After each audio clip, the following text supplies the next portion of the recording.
O novo presidente da Argentina, Javier Milei, prometeu que vai acabar com vários ministérios, em especial o Ministério da Saúde, do Trabalho, da Educação, e vai substituir todos eles por um Ministério do Capital Humano. Isso faz perfeito sentido do ponto de vista neoliberal, que é aquilo que o senhor Javier Milei é agora, uma vez que nem libertariano ele pode ser mais.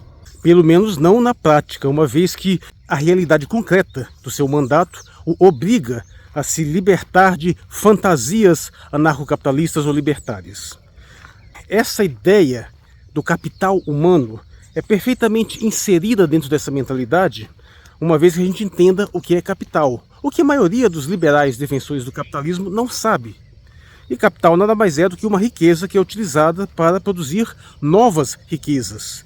Se você tem um carro, um automóvel que você utiliza para uso pessoal, esse automóvel é um passivo, como se diz, né? Porque ele não te gera novas riquezas, ele só gera despesas. Mas se você utiliza esse automóvel para trabalhar, quer seja transportando carga ou usando para táxi ou fazer o Uber, então ele passa a ser um ativo, ele passa a te gerar nova riqueza. Claro que se trata de uma riqueza altamente degradável, né, que exige um custo de manutenção e, portanto, está longe de ser tão rentável quanto outras formas de capital, em especial o capital financeiro. Mas, de um modo ou de outro, é isso que o capital é. Uma riqueza cujo fim não é ser consumida ou utilizada por uma pessoa, e sim ser um meio de geração de novas riquezas. E a mesma coisa se aplica ao capital humano. É aquele indivíduo que será utilizado como meio para a produção de novas riquezas, e não como um fim em si mesmo, contrariando a versão da regra de ouro de Immanuel Kant, que dizia exatamente que devemos tratar as pessoas sempre como fim e nunca como meio.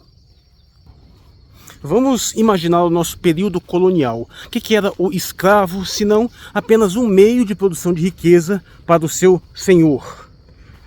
E para que ele pudesse funcionar devidamente, é que ele recebia lá o mínimo de alimentação, de moradia, e dependendo do caso, até lá algum atendimento médico para que o investimento do senhor naquele escravo não se perdesse muito facilmente.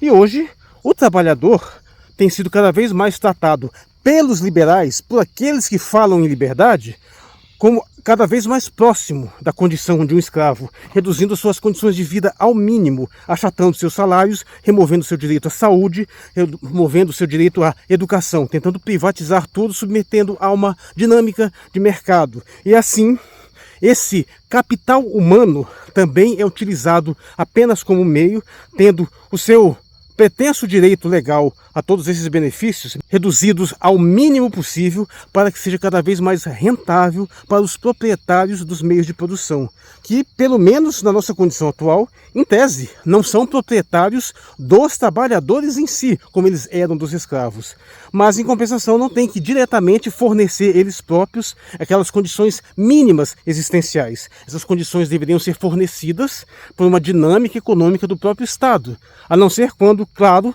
submetidos a esta dinâmica que o seu Javier Milei pretende, de reduzir tudo a pura e simples mercadoria, inclusive o ser humano reduzido ao meio de replicação de riquezas. É por isso que você deve se recusar a esse meio.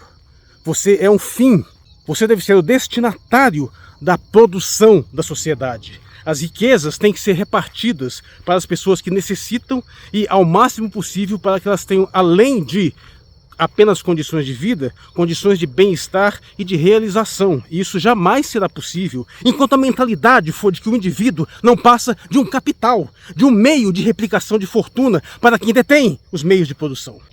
Você não é objeto, você tem que ser sujeito da sua própria história, dos seus próprios interesses. Ao reduzir toda a dimensão da saúde, da ciência, da tecnologia, da educação, tudo isso a uma mera questão de capital humano, o que seu Javier Milei faz é levar ao máximo a mentalidade neoliberal, de que tudo isso deve ser visto apenas pela ótica de replicação infinita do capital em benefício daqueles que detêm os maiores meios de produção, na sua tentativa incessante de reduzir até mesmo os trabalhadores a uma condição perfeitamente análoga à escravidão. a condição de capital humano, porque nem seres humanos eles são mais. E as condições dos escravos só não eram piores porque em algum momento tinha um determinado limite, eles se rebelavam, eles ameaçavam fugir, ameaçavam até mesmo promover uma revolução. Já aconteceram rebeliões de escravos várias vezes ao longo da história. Então, para evitar essa reviravolta, os senhores concediam alguns benefícios, alguns confortos para minimizar essa tensão. E com os trabalhadores de hoje é a mesma coisa. Se os trabalhadores não se unem, não se mobilizam e exigem uma partilha maior das riquezas para si próprios, eles serão reduzidos à condição de escravos.